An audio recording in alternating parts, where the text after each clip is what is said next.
A brief message from your friendly neighborhood editing Jordan. This is your content warning. We try to keep things PG-13 around here, however, certain among us have a proclivity towards foul language and foul humor, so viewer discretion is advised. This is your only warning. While we're at it, I should probably note that any opinions stated about a certain tabletop role-playing game are just that, our opinions. We have been longtime fans and players of the game, and so we have a vested interest in how game mechanics work, and as a hobby in our group, we enjoy yelling at each other over rules interpretations. So everything that we say is all in good fun. With that in mind, however, I will still ask, Wizards, please hire us. Well, with that out of the way, enjoy the show. Sorry, I have the wiki for the thing I'm going to talk about pulled up, but then on the left side, it has recently visited, and there's just a PNG of very poorly drawn original Sprite Maria. Even better. Ooh.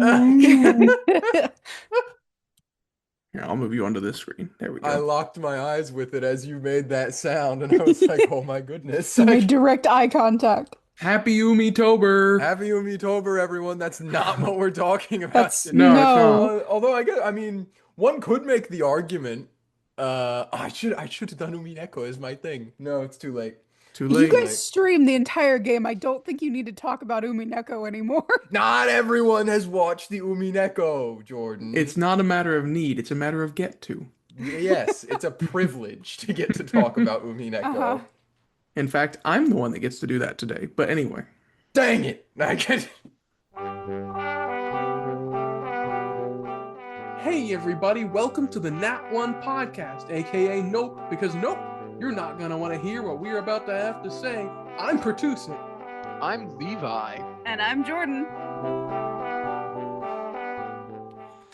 Today, we're bringing you our October special with show and tell with different horror things. Because we've done too many October specials, so now we have to do something different. Too many October surprises.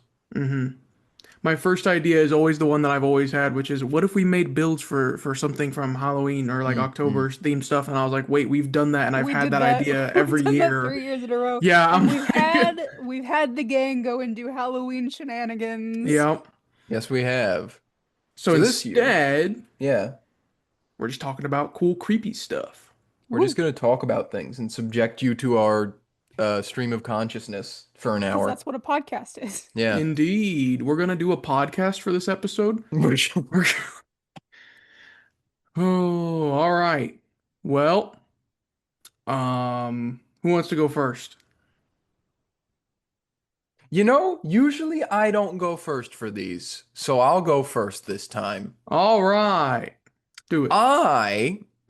We talked about this very briefly the other day before we recorded this, where we were like, okay, this is what we're going to be doing for the episode, so everyone think of like what you want to talk about. And I was like, man, I don't really do a lot of horror stuff. What's like something horror related that I'm really interested in, that I liked, and that I can talk about? And there is one thing which we have kind of talked about before on the podcast, but not in this sort of show and tell format, which is analog horror. And we've had, actually, I think we had an entire episode on analog horror, didn't we? Which was just us kind of explaining what it was and why we liked it or didn't like it, if you're Jordan. It scares me. I like it, but it scares me. We still have yet to subject Jordan to it on the channel, I think, but that is something that's always been in the docket, is we want to make a video of Jordan by herself reacting to analog horror. It's coming, I swear. I have the graphics made.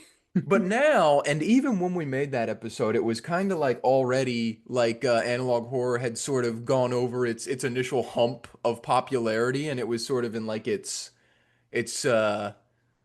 comfortable phase, I'd say. And now, honestly, I'd even say it's almost like it's kind of over. Like there hasn't been much big analog horror that's happened in a long time. But I think the kind of last hurrah of analog horror that happened that got everyone really hyped up for analog horror was Greylock, which was an analog horror series that came out. Oh gosh. Well, let me look on YouTube. It was in the analog horror times, somewhere It between was. 2019 and 2024, the era of The analog horror. last one came out a year ago.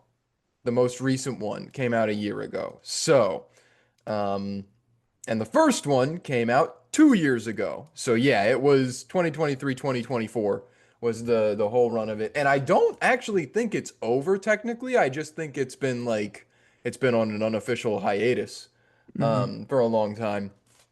But I really liked Greylock because I thought that it was interesting because it wasn't necessarily the analog horror formula that we have been 100% used to, that it was kind of set up by like Mandela catalog. Um, there was there were tapes, which is like the bread and butter of analog horror. It's like, oh, these are things that are recorded on tapes, and that's what causes the horror, right? But it wasn't necessarily that the tapes themselves were causing the horror. It was much more of just a medium by which the events were being recorded down. Um, and it was all circulating around this place called Mount Greylock. Who could have guessed? In Massachusetts. And there were strange things going on there. Strange things going on around Mount Greylock, Massachusetts. Um, And I don't know. There was just, again, I've mentioned this before. I've mentioned it in reference to when we did the FNAF episode and stuff like that. Rarely does horror genuinely unsettle me unless I'm watching it alone, because then I'm free to, experience it by myself and my mind can run wild. I think Greylock is one of the few times where even when I'm not alone, I can watch it and be like, I don't like that. Just because over the course of the entire series, it has a nice mix, I think, of psychological horror, gory horror, like fear of the unknown horror. I think it blends a lot of different types of horror.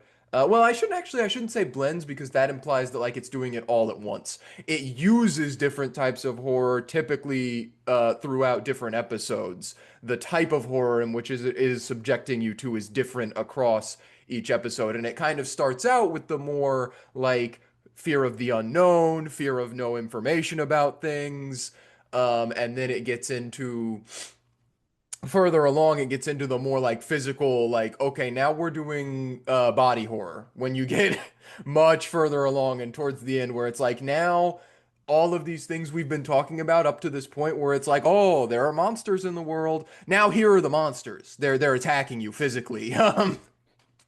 Hmm. So I think that was sort of the main draw that I enjoyed about it a lot, which again, too, when I first started watching it, it didn't even really have that going on yet because the that stuff wasn't happening until later in the series. But as the series has gone on to the point it is now, I think that's what I appreciate the most about it, is it sort of tries to dip itself in multiple genres of horror at the same time, and I don't think it necessarily does a bad job of doing that either. It doesn't fall into like a trap of trying to do too much at once.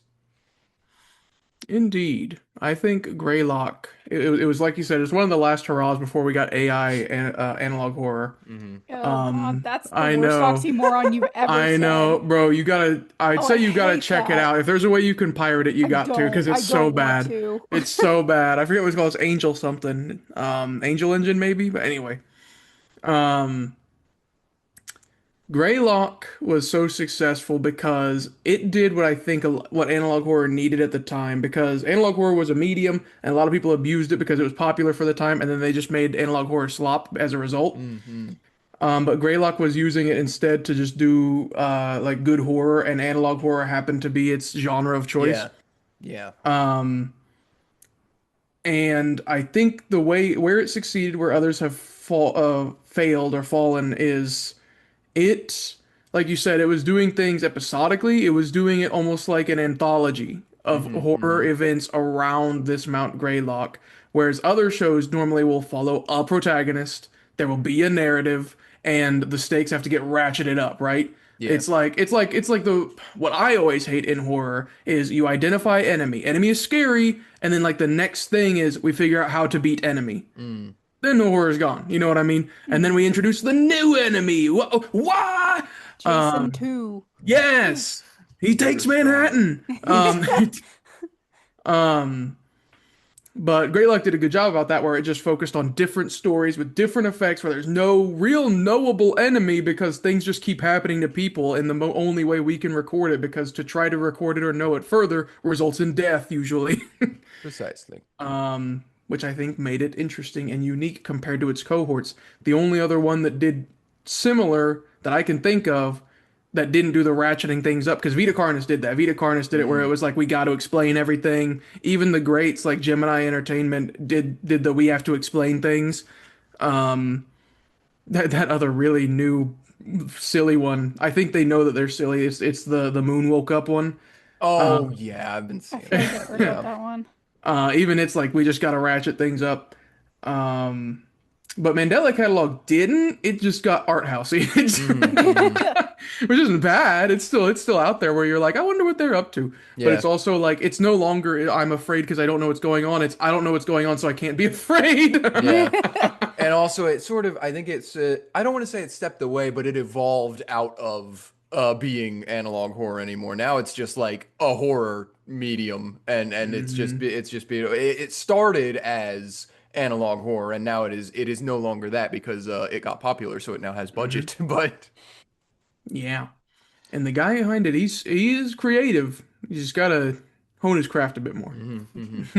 but yeah, I actually agree with that. That's a good point that I didn't even think to talk about, which is yes, I think there's a very big trap that a lot of internet creators in particular fall into with their medium, which is like okay, now that this has been going on for a while, I need to explain everything, and it needs to like all make sense and connect together. I personally, this is just a personal preference thing. I think the most hard-hitting horror for me is, like I was saying, fear of the unknown horror. When my mind is just free to roam and do what it wants and create the scary thing for itself, that's what gets me the worst. And so I think that there is a lot of benefit to just being like, I don't have to explain everything. That's okay. And honestly, it can enhance my work by leaving things open in it. Now, of course, don't create contradictions in your work. Don't create things that people are going to point out and be like, this seems stupid, or this seems like it's, it has broken the narrative somehow. But at the same time, where there is not a contradiction, there does not need to be an explanation sometimes either. And yes, Greylock, I think, is great about that. I also don't think necessarily that explaining everything is bad, but I do think that, yeah, it lends us in a horror medium. I think it lends itself to being more destructive of the intended purpose, which is to scare than not. See, I feel like it's a sort of thing where like there should be an answer and you as the creator should know the answer, but your audience does not necessarily need to know the answer. Yeah. So all of your storytelling and choices should be informed by the explanation that you know is true in world, but your audience does not have to be informed of that. I'm thinking more along the lines of like just like your typical horror movies like The Sixth Sense works because for the longest time the audience is not clued into the explanation, and of course it's one of the biggest reveals in cinema. Or what you were talking about with your imagination is scarier than anything you will ever see on screen. Whenever in Silence of the Lambs, a lot of the times they don't show the grossest things that are happening on screen because they just have to, you can tell by the actors' expressions that like whatever they're looking at is truly horrifying. They don't have to show you that because you're gonna think, what is the most horrifying thing that I can think of that will fill in the blank and make you scared? Exactly. And that, even now that we've been talking about it even more, because I didn't explain much about the narrative of Greylock besides like, oh, there's a Mount Greylock.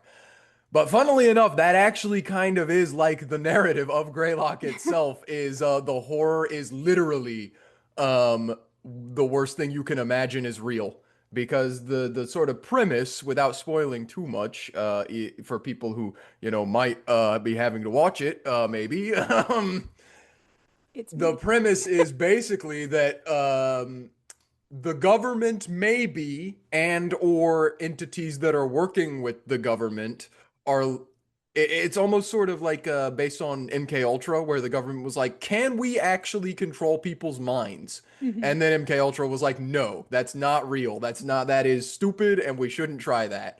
This is basically like, the premise is, what if the government figured out that they like could do that, or not necessarily that, but like that the human mind can manipulate reality in some way, and so they tried to weaponize that Oh, because of course they did. yeah. And so the Logical idea is conclusion. like basically, there is a real word for this, but it's like, what if imaginary friends could be real and also The maybe they aren't? tulpa. Yeah, the tulpa. What if they aren't actually imaginary friends? What if they're like imaginary nightmares Hmm. that people are thinking up and they escape into reality and then start hurting people?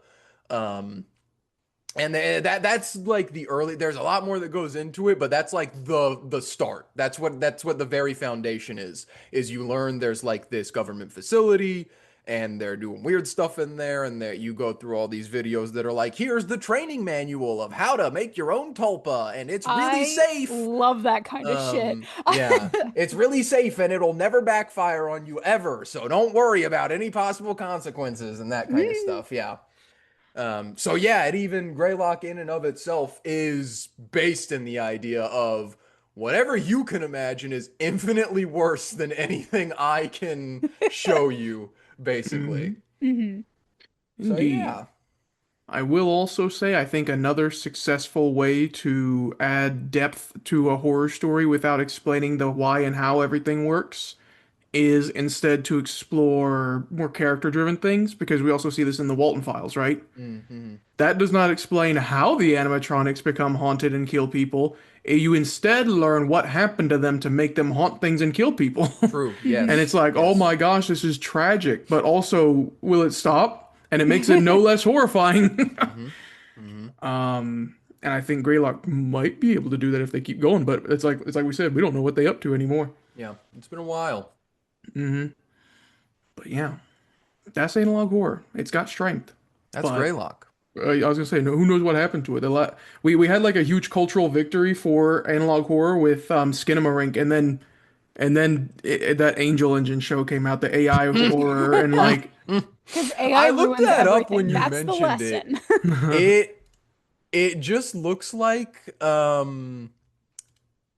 to me, it's giving, what's that game that just came out that everyone's been playing, the No I'm Not Human, oh or yeah, yeah, whatever it yeah. is. That's Hmm. what it looks like to me. It just looks like No I'm Not Human. It's bad. It's just really bad. I watched a lot of this stuff through another person. There's a famous guy on YouTube. Well, no, he's not super famous, but he covers analog horror, and he did a big video talking about it and about how bad it was. It wasn't the um, Flaw Peacock, was it? no, he Okay. doesn't. He would never. He's been doing Cube Escape. That's been his thing. Mm.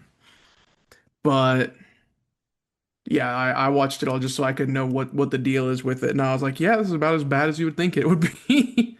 So if you didn't get it on the ground level back in COVID times when analog horror was taking off, and post-COVID times, like right after, I think Greylock is the perfect place to get going in there, because it's, well, actually maybe not. It might like ruin your perception of all the other ones because it's probably one of the Start with a highest quality. lesser one first and Um, then Hmm. go from there. but that and like Mandela Catalog are probably some of the best ones to start with. I think yeah, I think if we take like the anime style, right, Big Three style, right, Hmm. Mandela Hmm. catalog and Kane Pixel's Backrooms, and I don't know, pick Yeah. a pick another third one. That's like the old guard, and then Hmm. in 2 years, because that's the speed at which things move, we got the new age. And I think Vita Carnus was on there, and I think Greylock's in there, and then I don't know, pick a third. Honestly, I would pick Kane Pixel's new thing. People used uh, to live here, I think is what it's called. the Painter. I have heard of The that. Painter. Okay. Or there were people here. It's something like that. It's a good one, but I don't think he's made any more in a while. I haven't checked. But maybe I will after this, and maybe you can too. Wouldn't it be nice if he uploaded right after this comes out? Anyway, He watches. He's listening, guys. He's a He's listener. Okay, is that it for I'm good. Greylock? Unless you guys have anything you want to talk about it, or have any questions or anything. Not I, because But I have seen it as well. It's yeah, I think awesome. we I Spoil agree. agree. We everything for already. me so I know what I'm going No, into. no. I'm trying to tiptoe around it because I don't want to spoil because I know we're gonna have Jordan watch it Yes. eventually. Yes, exactly. Stay tuned for that. All right. Okay. Well, Jordan, you or me next. Up to you. Hmm. Let me ask you this: the one you're gonna talk about, when did it come out? Like a month ago. Oh It's gosh, mine super too. recent. Oh no. When last month? God, I don't know. I backed the Kickstarter back in August and then it just shipped. So like it's a that kind of situation. Okay, I didn't realize I was then going to be talking about the oldest thing in this yeah. episode. No, the oldest view is a different Kane Oh Pixels my view. Yeah, God. that's a No, different. that's That's just- the one that I'm watching first. Yeah. Well, you go ahead then, since yours is like it's shipped and everything. Okay. What I am talking about today is this does nothing for the audio listeners, but this giant book that I have. This is Crooked Moon. It is a D&D folk horror supplement. It's from the folks at Legends of Evantris. And this Ah. thing is over 600 pages. My And goodness. it is a new folk horror setting for D&D. They released two versions. The one that I have is the 2014, the superior version. But they also made a 2024 version. I have the PDFs of both, but I have the physical copy of the 2014. And this thing is hold on, I'm gonna read what it says it all has because I'm reading this like an actual book and I'm not even half the way through because it is over 600 pages. It's huge. It has a 350 page adventure from levels 1 to 13, brand new fate weaving mechanics, 15 new subclasses. They did at least one for every like core rulebook class that is in the player's handbook, plus a couple extra. Some got doubled up. 13 reborn species, so they have 13 new species that you can play as. Hmm. 85 folkloric monsters, 26 upgrading magic items, 40 spells, 14 feats, 13 dark bargains, and then 156 curses. This thing is huge and it details like the whole setting and everything. I'm in the middle of reading about the world and everything of Crooked Moon. Each of the new species that they've introduced corresponds with a land that is in this. It's kind of like a Barovia type thing where it's an isolated pocket dimension continent that's got its own funky magic stuff going on.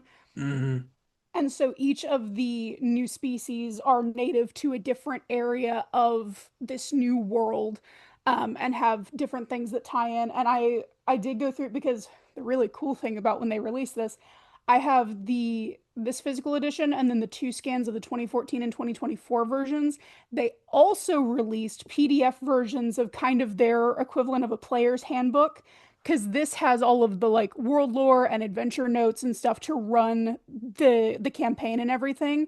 But then they also have scans of 2014 and 24, all of the stuff that is just player relevant. So they also have Mm. documents that if you were to run a campaign in this and you don't want people just flipping through and like reading spoilers into the adventure, you can share those with your party and it has like all of the character building relevant stuff with the classes and the species and everything like that. Well, that's nice. It's very, very cool so far. We know that I like spooky crap and I'm the victim of Halloween marketing through and through. Black and So, orange capitalism. yep, absolutely. But no, it's really cool. And the entire introductory section of the book kind of goes through like what is folk horror, what are kind of the touchstones and inspirations for this, how folk horror came about as a genre, what you can kind of see in pop culture and media, what the vibe they're going for is. And it's really, really cool. All right. Do they have any links to any funny animated skits in there? In the book, I have not found any yet because I'm Dang. reading like the heavy informational stuff. I don't know. It may be in an Every appendix page somewhere. has a Okay. QR code It's a hidden QR amongst the code words that to a links you bit. to one of their Mhm. animated. Chuckles the clown is Dude. hiding in this book. Forget Oh. subtext. We got sub QR codes now. Hmm. Yeah, Yeah, it's really cool. Mhm. Hold on, let me flip to the classes are really cool because they're I'm gonna have to move the computer. This book is Mhm. massive. You can't see it because we're an audio podcast, but it is huge. Mhm. And I have the classes or the species. I have the classes bookmarked right now. There's like Mhm. a Jekyll and Hyde barbarian that I got really excited about, That makes sense. Yeah. which is very cool. They're all very like heavily themed, but it's very cool. There's a threadborn species, which is a construct, and you're like a doll that's been Mm. animated. They also have a gargoyle. They're all called like the animated doll is a threadborn, the gargoyle is a stoneborn. You I have a see. silkborn that's like a spider person. Ren. Relicborns that are like animated skeletons. Plagueborn is a rat in a plague doctor costume, Is which he is sick? fun. I'm He's trying to born remember. in the plague.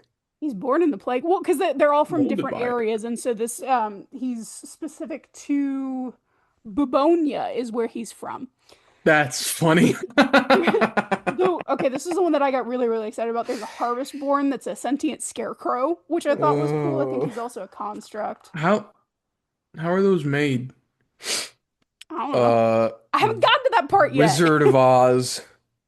Well, Yeah. I'm just because like, is there like a mommy and daddy scarecrow? Because It's a construct. I'm just a little curious, is all. It's a construct. How do When you think it's a hay born? bale and a suit of clothes love each other very much, they, they I'm just join saying the together. implication here, especially since these are playable, is amazing for me. Yeah. And then there's also there's a troll species, like a bridge troll. But yeah, it's got a lot of potentially really cool things, and it's really well written so far. Like everything is very based. They're very based in the lore that they've written, and it's really well thought out, and it's very Everything is cool. very And the book has based. a bookmark. This was just a marketing thing that I was like, oh, it has a bookmark. That's what sold it for you, was the Yep. bookmark. And I That didn't know it until I got it, and then I was you delighted. actually didn't know it was the Legends of Evandris book. You just saw it I just thought it and was saw that it had bookmarked. the bookmark, and you were like, "This is awesome." Wait a minute, let me see that bookmark again. Mm. It's like one of the ones that's attached to the book. That's not black and orange. That's not spooky at all. Nope, it's blue. The book is blue. Grrr. But no, I actually Legends of Evantris had a booth at Gen Con where they were promoting like the Crooked Moon stuff. And so I Oh. backed this at Gen Con and it just recently shipped. It actually shipped like 2 weeks before I was supposed to get it. Like it got to me earlier than what the tracking said it was going to, which was a very Mhm. fun surprise. And so I've been reading it and it's very cool. All right, there was something else I was going to mention about that. Um, oh yeah, every time people that are known for their humor go into horror, it always turns out well. It does. Yeah, That's it's why weird, that's part right? of why I was really excited for this book because I was Weird like, oh, they're circumstance. so goofy. This is gonna be terrifying. It's Hmm. And we've talked about how it's difficult to do horror in D&D before. Hmm. With them doing this as like a whole new setting, like I said, it's kind of like a Barovia type beat. I think that it will work a little bit better. I feel like horror D&D works better when you're in a pocket universe, as we've seen when you put us in, in Junji Ito land. Hmm. I think that it works better when you're kind of like you've got that claustrophobia, self-containedness Yeah, because there's no way out. exactly. A sense of being mm, trapped. mm. Um, yeah, and you know what? I will also say, Barovia's nice. Barovia's great. Love me Strahd, but we do need something new. We Yeah. need something new for horror in D&D that's not just Castlevania horror. Love Mhm. me No offense Strahd. to it. Love me Castle Ravenloft.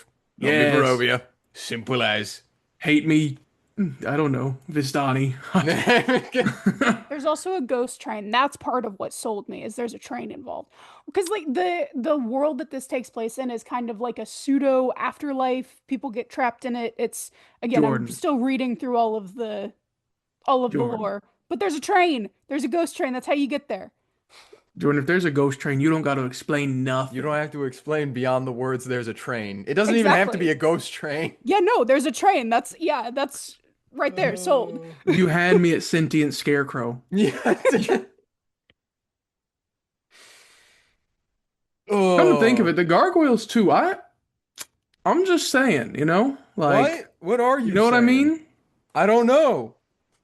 That's both horrifying and beautiful in and of itself. Oh, There you okay. go. That's a It's lot the better than what goal. I It's thought the you were goal. saying. That's You know what I mean. You know what I'm based on the thinking. conversation we had about the scarecrow when I went to when a hay bale and a pair with a set of clothes loves each other very much. I was much more worried about what you were saying You should for be a minute. worried. I'm always worried Okay. about what All you people right. are saying.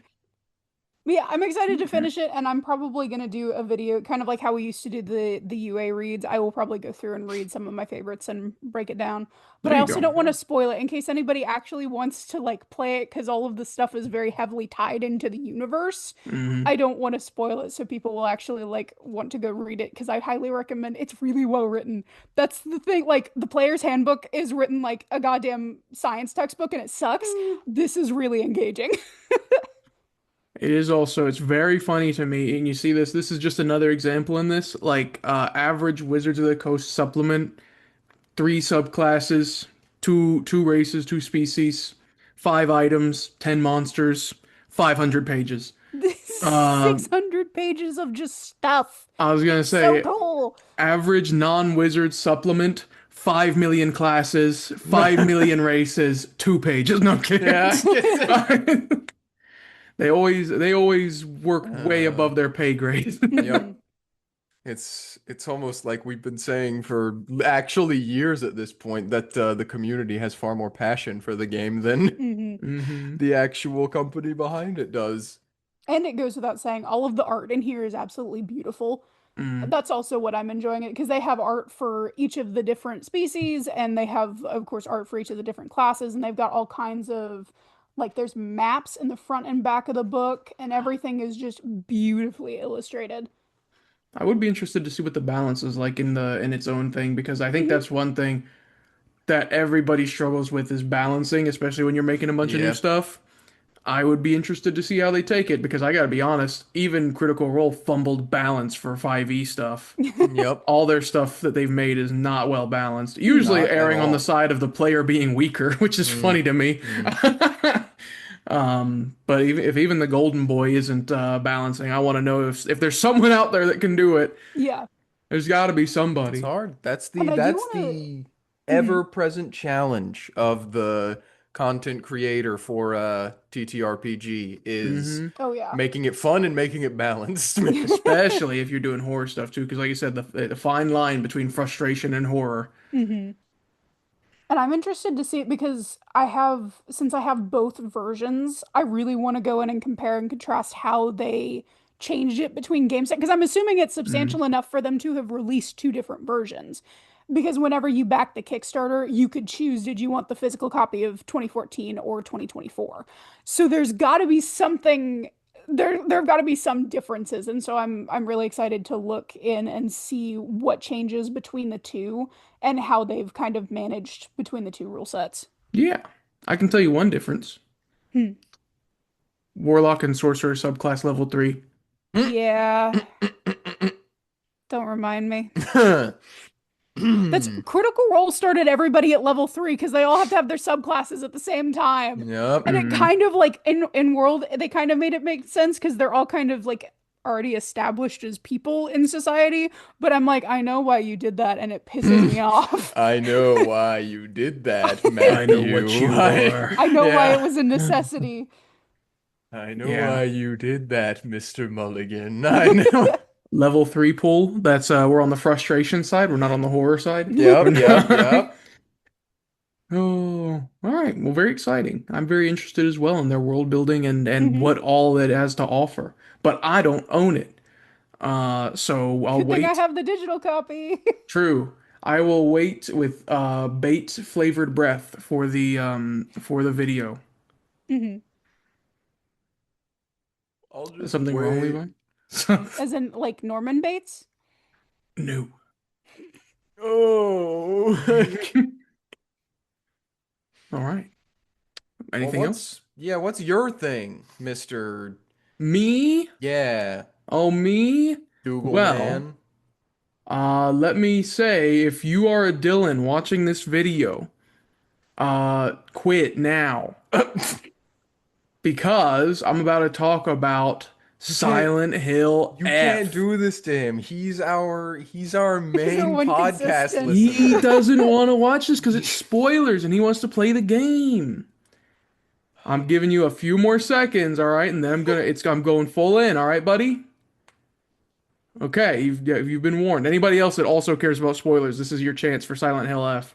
Oh, But I bye mean, the bye. game's bye, Jordan. Okay, um, it's been out for a month. Like, come on, where are you? You should have known the entire every single ending in like a week. Come on Yeah. now. Mm-hmm. Anyway, says the guy that also I've not played the game. I just watch stuff because money. But anyway, I had to. I had to. Those of you that do not know, the people or the person that wrote the story for the new Silent Hill F, was in fact Ryukishi 07, aka the great writer of both Higurashi and Umineko, as well as Kikonia The and goat. Higanbana and a few others. The goat for sure. Indeed. So I had to know the story because I was like, this is gonna be goated. Otherwise, I do also, I don't know why, but I am interested in the state of the two Japanese horror icons of Resident Evil and Silent Hill because they're like always at odds here. And they've both been going through a little bit of a sort of like a Like a what do you rebirth. call it? Yeah, a rebirth. Rebirth is good because I was gonna say golden age, but that's not true because they had their golden ages Hmm. and then they ended and they had their bad periods and now they're both Yeah. like kind of on the up and up again now. It's true because Resident Evil obviously was really bad because it was going way too action oriented, and but it then came back with Resident Evil 7, 8, and now 9 Requiem, which we'll see how that goes. The early footage we've seen for it, it looks pretty good. It looks pretty good. I think they're even doubling back more because I think 8 was too action oriented for them once again, so they're kind of going back again to making it more horror oriented, like 7 was. But Silent Hill, however, has not been so lucky to be able to just pump out a new Silent Hill entry every couple of years and then be like, oh, we got to change, we got to adjust on the fly, because it is held firmly in the grasp of the tyrant Konami, where they will only release pachinko games of their games. Uh, so there's not been a new Silent Hill in over 10 years. The closest thing we've had since then was that PT made by Kojima before they separated with him. That had Yup. what's that actor's name again? Norman Reedus. Yeah, the one that Kojima loves to put in everything he makes now. Yes. Yes. Had him in it, which that looked promising too. But we got this instead, and you know what? I think it all works out. Things happen in a crazy way for a reason because we got Ryukishi writing Silent Hill. We did. The other thing I was going to say is I always felt Resident Evil was the crowd pleasing horror. It was Yeah. always the one where it's like, oh, this isn't really that deep and doesn't really have many themes, but it's scary. Where Silent Hill was the thinking man's horror, Yeah. right? That was the one where it was like, did you see the sexy nurses in Silent Hill 2? They actually represented the main character's sexual frustration and his abuse issues.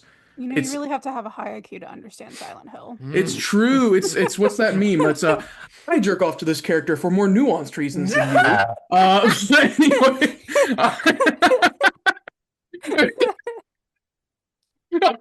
Anyway, Levi, you gotta come back I in the love frame. that. I'll link it later. I got it. It's on my computer. God.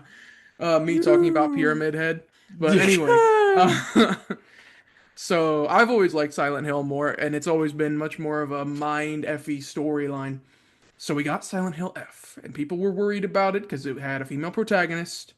It's one of the first ones of the main line, except for Silent Hill 3, which was also quite good. But Silent Hill actually, ironically, ended up kind of doing the thing that we were lambasting other analog horror for, where it was doing the thing where it started to over-explain. It needed to explain what Silent Hill was, how it happened, what it meant, and everything. And that's where they started to lose it. Thankfully, I don't think they explained too much about how it worked, so there's still the mystery there. But they started to, and then Konami was like, never release another game ever again. And then we got this one, which originally was not meant to be a Silent Hill game. Whenever it was being written and made, it was not meant to be. And then they were like, make it Silent Hill. And as a result, we got just great horror and stuff. But I wanted to highlight Silent Hill F because not only did it come out, now, let me get the bad out of the way first. The combat, I've been told, I don't know because I haven't played it, it's not that good because it's action, dodge, hit, weapon durability. It's what nobody wants in your horror game. Hmm. And I get it. And I've talked about this, I think, with Dylan before. Um, it's just you don't know what to do in a horror game. There's so limited options to make engaging gameplay because most of the time for horror, all you're interested in doing is the story because Yeah. that's what carries the horror, the visuals and the story. Because what do we have in horror? We have point and clicks, a la mouthwashing, right? We have, which is very popular. Though we have the complete survival horror, a la Amnesia. Yep. We have Resident Evil in a way is the inventory management, but I don't think that's horror. Again, that's closer to the frustration side. If you get to a boss fight and you're like, I run out of ammo, you get Yep. upset, you don't get scared. Yep. And that's kind of Silent Hill, since it was an older one, it was on that side of inventory management and I don't know, just player lack of control because it had the wonky camera angles like old Resident True. Evil did. But again, I think you're on that border of frustration horror. And then the other way that horror usually does, and both Resident Evil and Silent Hill did this, was puzzle solving. That's the only way to get a game experience out of it. Is like, oh, we have to make it interactable. I don't know, make them figure out a sequence. It's like, Being hunted by monsters. yeah. Admittedly, I don't really know what you do to make horror gameplay intriguing without being upsetting or boring or taking away from the horror elements. Well, Silent Hill FNAF F, did it. to a point, it did it, except for the speedrunners. And new FNAF is not good at it at all. Well, yeah, that's a given. But yeah, it's just the horror industry as a whole is in a tough point as far as making games because it's like how do you make gameplay contribute to the horror atmosphere? It's tough. So Silent Hill F failed on that front, but of course what it delivered on, it delivered greatly on with its story. So I'm going to go as quickly as possible with it because I don't want to just keep going on and on and on about the story. But it follows a girl in 1960s Japan named Hinako, and her and a group of her friends suddenly get enraptured into a shadowy or like a fog-filled version of their hometown, Ebisugaoka. And she's our protagonist. She goes through it. We slowly, through her eyes, learn more about not only this town, but also her. And it's brilliant and it's beautiful because it has separate endings that help you learn more about her. And I love it because when you finish the game one time, it's meant to be played over and over again. And it's great because it frames it in such a way. Whenever you finish it one time and you start to go back through, it's not, oh, I've restarted the game. It's Hinako going back through what happened with the knowledge that she now has having gone through it once. And you have to go through it over and over again to figure things out. On its face, without the depth and subtlety, I will mention her friends that are with her. She has one friend who's kind of like a nice chill girl, but she's kind of like superstitious. She goes out quickly. She goes out fast. The other thing that's very prominent in the game is the flowers, the spider lilies, the red spider lilies. Japan loves their spider They do lilies. love those. They are symbolic in their culture for death. And that's why they're present all the time. But we learn more about that later on as well. But there's the one friend, and then she has her old childhood friend who's a boy named Shu, and they call each other partner because they used to play a make-believe game together where they were space warriors and they were their partners. And to this day, they still call each other that, but they're like teenagers, and it's like, oh, you guys got to grow up. And there's one other girl named Rinko who's clearly in love with Shu and used to be Hinako's friend, but now hates her because she's so close to Shu. And even to a point where eventually she shoves Hinako down the stairs Oh, to knock her out so she can have more time with Shu. Jeez. oh my God. Yeah, it's crazy. It's crazy. They hold nothing back. However, all the meanwhile, while you're navigating through this freaky land with these terrifying creatures, which Silent Hill stay winning, its monster design is unmatched, unrivaled. They are terrifying, and also I love the way that they're framed. In the journal entries for all the things, everything, including the monsters, it's written from Hinako's POV. And like some of the first ones you see are these feminine sort of looking, almost not really quite dolls, more like mannequins, I guess, that will walk at you very stiltedly, and then they'll try to stab you. And Hinako describes how they look like they're covered in scars and cuts, which it does look like that. And she meditates on it and says, I wonder if they're just trying to inflict the same pain on somebody else that they've felt. And it immediately makes you go Ooh. like, this is a symbolism. Oh, Ooh. This is a symbolism. And then you meet another one where you see this strange frog-like creature that moves very quickly, and it has this big like gut thing, but it's otherwise kind of thin, and it has these long tongues and hits you with like tongue attacks. And she proceeds to describe that as a creature that always looks at her lecherously, and she Ugh. hates it. Yeah, and you begin to think, you're like, it's a symbolism, and you're putting it all together. There's also this one big creature that's kind of like Siren Head, but it's really like fat, and it's got a lot of like meat on it, and it's really gross. And she describes it as being like a culmination of I don't remember what she put in the actual book, but she talks about how it's always the same and it always wants things to be the same.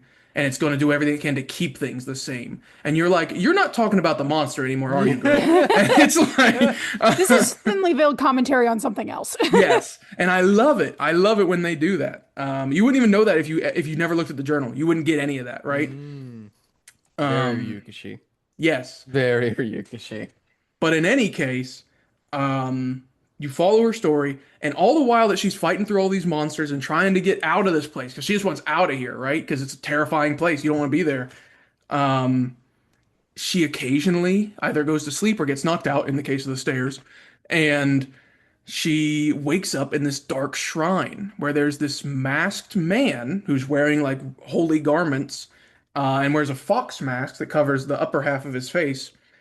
And he is leading her and guiding her somewhere, but he's not saying what to do or like where or what he's doing. And he's not really helping her. He's just telling her where to go. She has to fight any of the monsters she encounters in there, but he's just telling her where to go. And as you continue through those, his language gets more interesting. Like towards the end of it, he has her go through 3 trials, one of which she has to bear a mark that gets burned onto her back. And I'm not talking like this size mark, I'm talking like pancake size mark on her back. It's her whole back. Yikes. Then she has to have her arm sawed off and a new one replaced on. Then she has to have the top half of her face peeled off and a mask implanted on it. And he keeps telling her that she's doing this so she can transform and become his. It's a mark that she is his. No, no, no, no, no. But it's interesting because she does do it, right? It becomes interesting. So the first ending, you're confused. You don't know what's going on. I should also mention throughout this, there's different ways you heal yourself because that is a core part of the game. As you take damage, sometimes you have to heal because again, the combat part. And one way that you can heal yourself is with these little red capsules, which will become important later. But anyway, other things include bandage, first aid kit, things like that. But anyway, in the first ending, at one point you also have to go through your own house, which is a giant labyrinth, and it's very PT-like, but it's like an old Japanese style house. And you have to like fight monsters and uncover hidden things.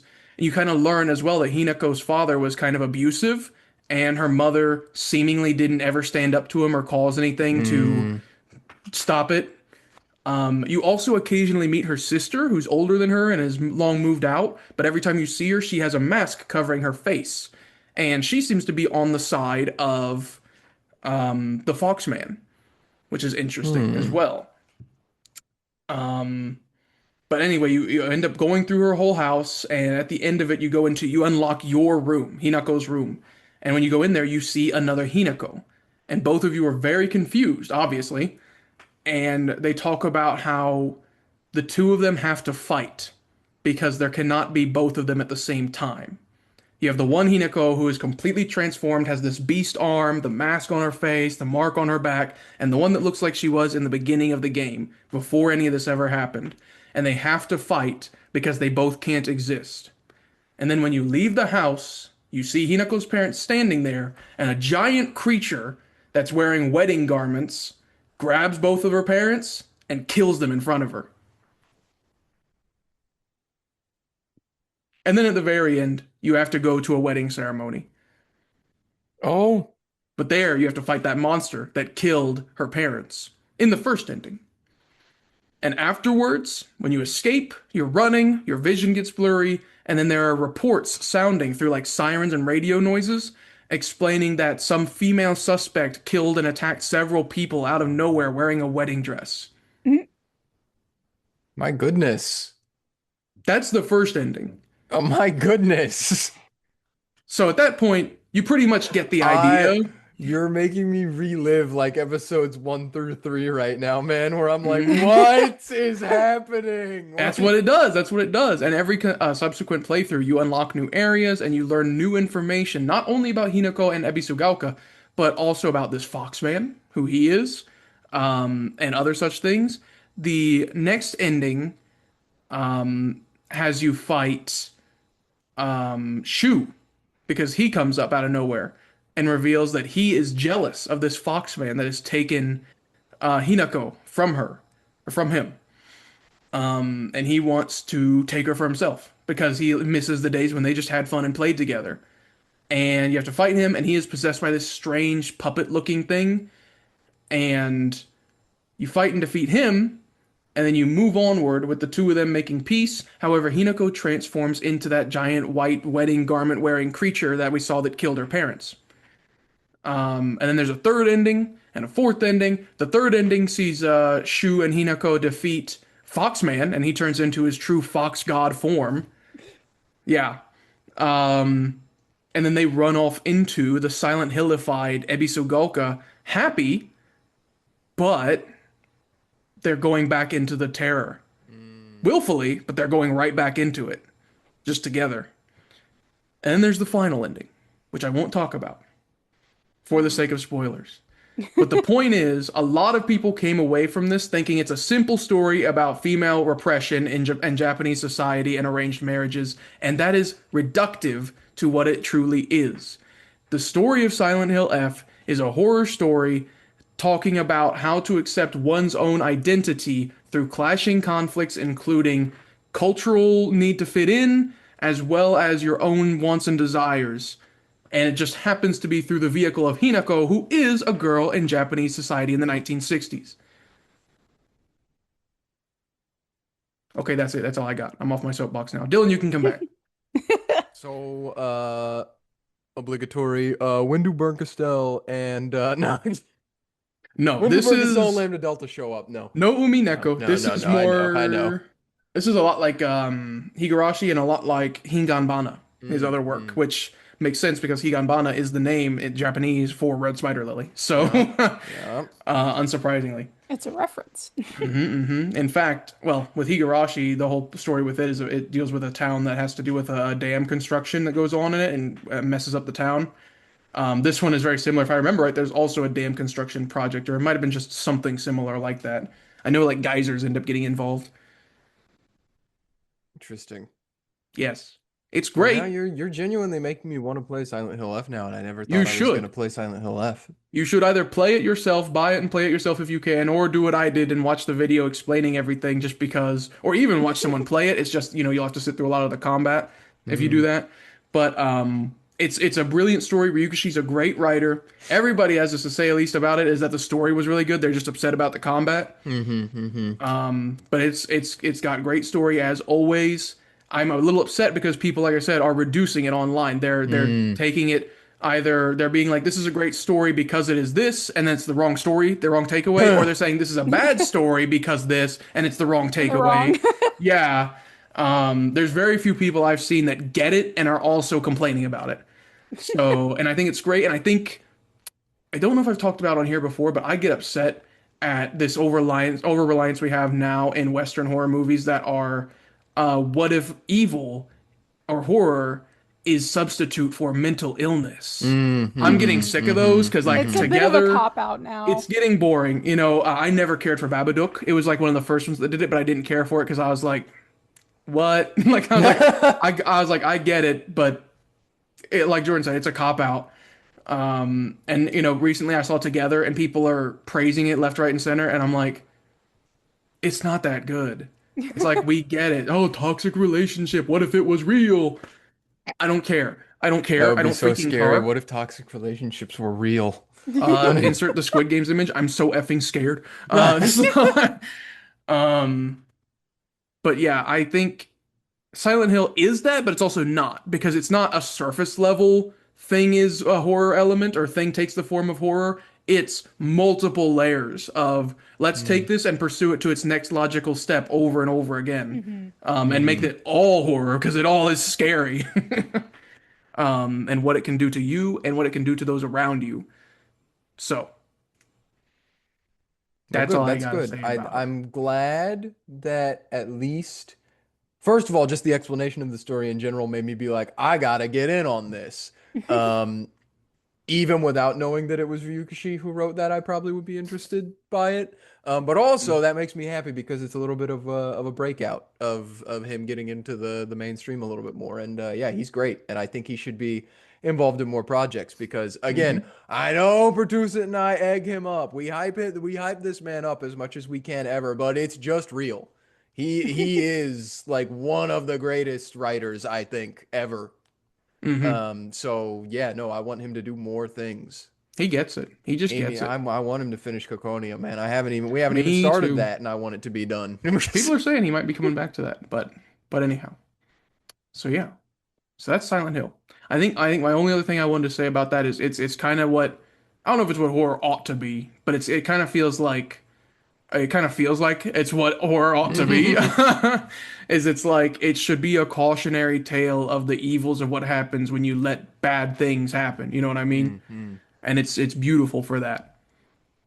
Or at least in the sense of like it's what horror, if it's going down the route of this is psychological in nature, should be, and not just big scary monster. Yeah.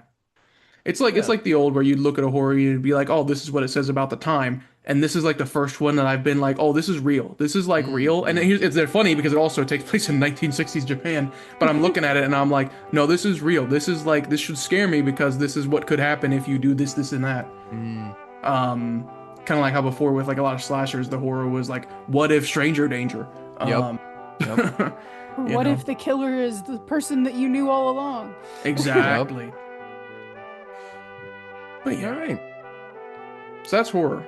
So that's where our minds are in the great horror month of October. Get in the comments. Let us know what you're thinking in the great month of October. Let us know if you have anything to say about what we talked about today. And we'll see you in the November episode, I think. With more nuanced reasons. Yeah. Maybe a character forge. It might be a character forge. It's probably I don't know. I don't know. All right. Hey, we hope you enjoyed the episode you just listened to. If you really like our content, make sure to like, subscribe, and ring the bell for notifications on YouTube, and look for us on Spotify. If you'd like to see us continuing to do more fun projects in the future, consider supporting us on Patreon. You can find our page linked in the description above all of our other social media links. And finally, if you'd like to keep up with the zany shenanigans of our lives and check out some more skit-based content and things like that, check us out on Twitter and TikTok, links in the description. And hey, thanks!